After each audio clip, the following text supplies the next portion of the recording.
Assalamualaikum warahmatullahi wabarakatuh. Bismillahirrahmanirrahim. Alhamdulillahirrahmanirrahim. Wassalatu wassalamu ala asyrafil anbiya wal mursalin Sayyidina Muhammad wa ala alihi wa sahbihi ajma'in. Anak-anakku sekalian, pada kesempatan kali ini kita berjumpa kembali dalam mata kuliah Sistem Informasi Manajemen. Materi kita tentang Sistem Informasi Pemasaran. Perlu kita pahami terlebih dahulu bahwa pemasaran itu merupakan area fungsional pertama yang menggunakan sistem informasi manajemen. Jadi pada sistem informasi pemasaran itu mempunyai 3 subsistem. Yang pertama sistem informasi akuntansi, riset pemasaran, dan intelijen pemasaran.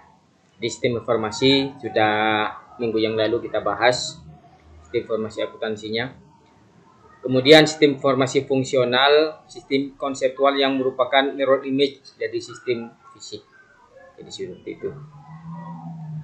Nah, ini sebagai gambaran. Jadi sistem informasi fungsional yang ada sistem informasi pemasaran, sistem informasi manufaktur, ada sistem informasi keuangan, ada sumber daya manusia, dan informasi sumber daya manusia. Kemudian fungsinya ada fungsi pemasaran, fungsi manufaktur, dan lain sebagainya.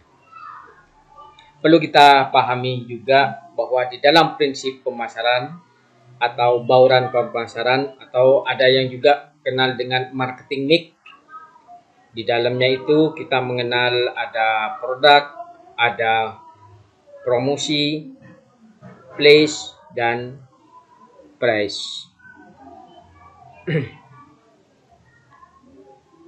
Di dalam sistem informasi pemasaran itu, bahwa kita pahami pusat saraf pemasaran menurut Kotler, ada 3 arus informasi. Yang pertama itu internal. Yang dikatakan internal ini bahwasanya informasi itu berasal dari dalam atau di dalam intern perusahaan itu sendiri, di mana segala bentuk informasi yang berasal dari dalam dikumpulkan dari perusahaan itu dalam kategori internal.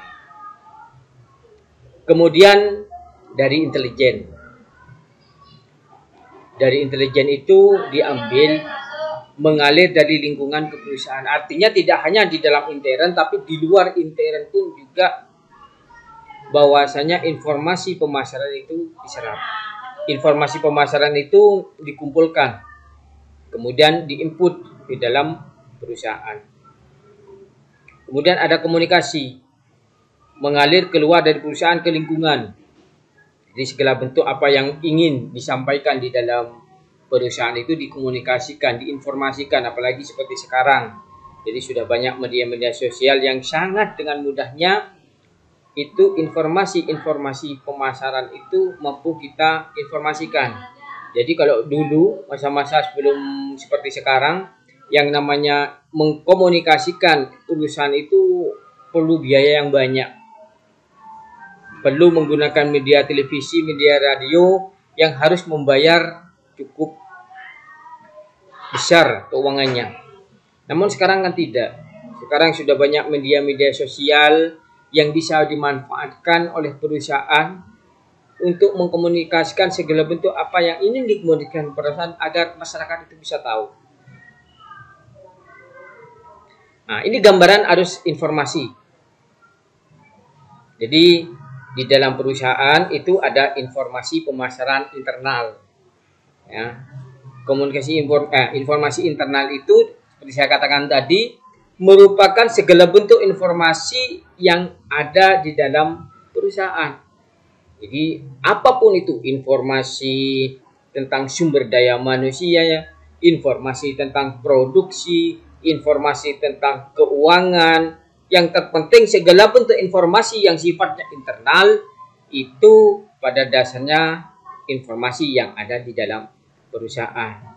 Kemudian intelijen pemasaran mengapa? Di mana tugasnya? Mengambil informasi-informasi yang di luar, segala informasi yang dibutuhkan oleh perusahaan agar perusahaan itu bisa menjalankan segala bentuk aktivitas-aktivitas yang lebih baik, maka itu tugasnya intelijen. Jadi intelijen pemasaran itu mengambil informasi yang di luar, misalnya segala bentuk kompetitor kita, lingkungan pemasarannya gimana, daya beli masyarakat seperti apa. Nah, itu bentuk dari tugas intelijen pemasaran.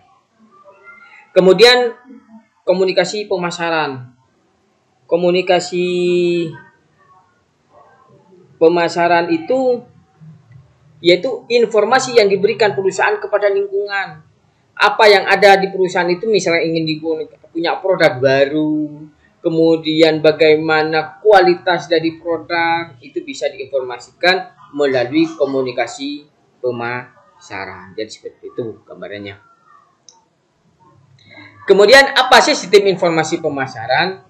Yaitu suatu sistem berbasis komputer yang bekerja sama dengan sistem informasi fungsional lain untuk mendukung manajemen perusahaan dalam menyelesaikan masalah yang berhubungan dengan pemasaran produk.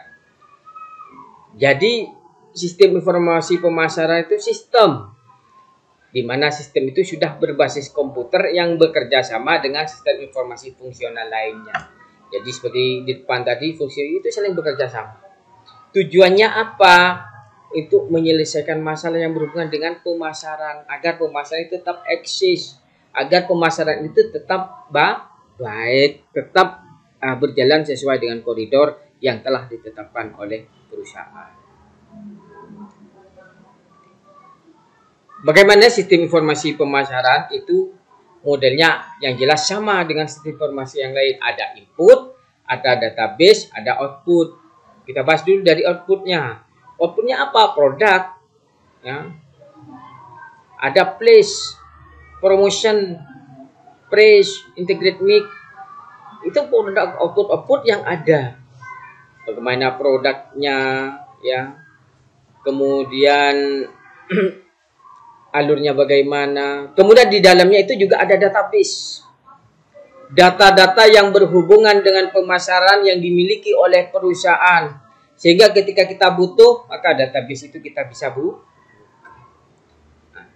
kemudian di situ ada inputnya apa? Misalnya ada sistem informasi akuntansi, ada marketing research, ada market intelligence.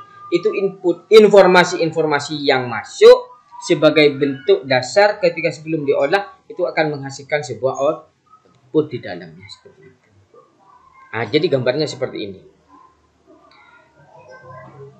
Jadi modelnya input, di situ ada sistem informasi akuntansi, ya, sebagai sumber internal, ada subsistem penelitian pemasaran, ada sumber lingkungan, bisa ada intelijen, masuk ke dalam database.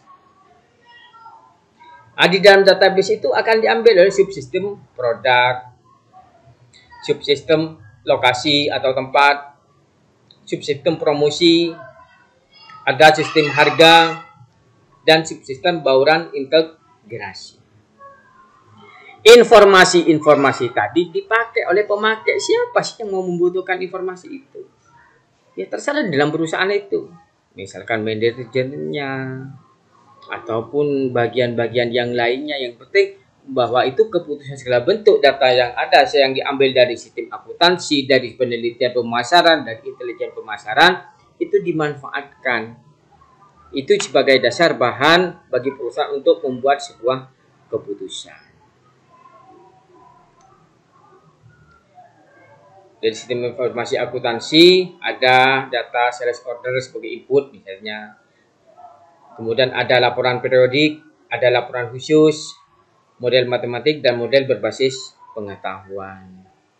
Dari sistem riset pemasaran, misalnya manajer menggunakan riset pemasaran untuk mengumpulkan informasi, dari konsumen, ya, ataupun calon konsumen, pembeli atau mengadakan dari organisasi yang lain.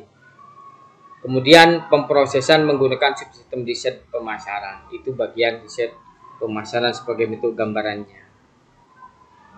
Kemudian ada data primer dan sekunder, digunakan oleh subsistem riset pemasaran, data primer dan sekundernya. Kemudian dikumpulkan oleh perusahaan. Contoh misalkan adanya survei, ya jelas ya. Misalkan perusahaan mengadakan survei, ada mengadakan wawancara dalam mendalam, ya, interview, pengamatan juga, atau percobaan terkontrol. Nah, semua ini merupakan bentuk-bentuk data-data primer yang bisa dilakukan oleh perusahaan untuk menginput sebuah informasi. Jadi bisa menggunakan survei, bisa menggunakan wawancara, pengamatan, ataupun melakukan sebuah percobaan terkontrol. Jadi kesimpulannya, rekan-rekan mahasiswa, bahwa sistem informasi pemasaran itu memiliki sebuah subsistem input, ya. Ada sistem akuntansi, ada riset pemasaran, kemudian ada intelijen pemasaran. Outputnya ada produk, ya, ada lokasi, ada promosi, harga, integrated ini. Kemudian pemberlakuan atau operasional dari MKIS, ya, membutuhkan konsep manajemen dan pemasaran. Kuncinya apa? Kuncinya yaitu adalah perencanaan. Bagaimana perencana itu mampu merencanakan dengan sebaik-baiknya, mampu merencanakan sesuai dengan tujuan yang ingin dicapai, kemudian dilaksanakan dengan langkah-langkah yang baik, kemudian dikontrol dengan baik, insya Allah nanti output yang akan dihasilkan akan menghasilkan sesuatu yang sangat baik pula.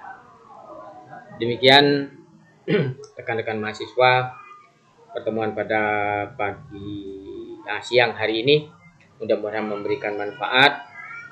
Kurang dan lebihnya mohon maaf. Assalamualaikum warahmatullahi wabarakatuh.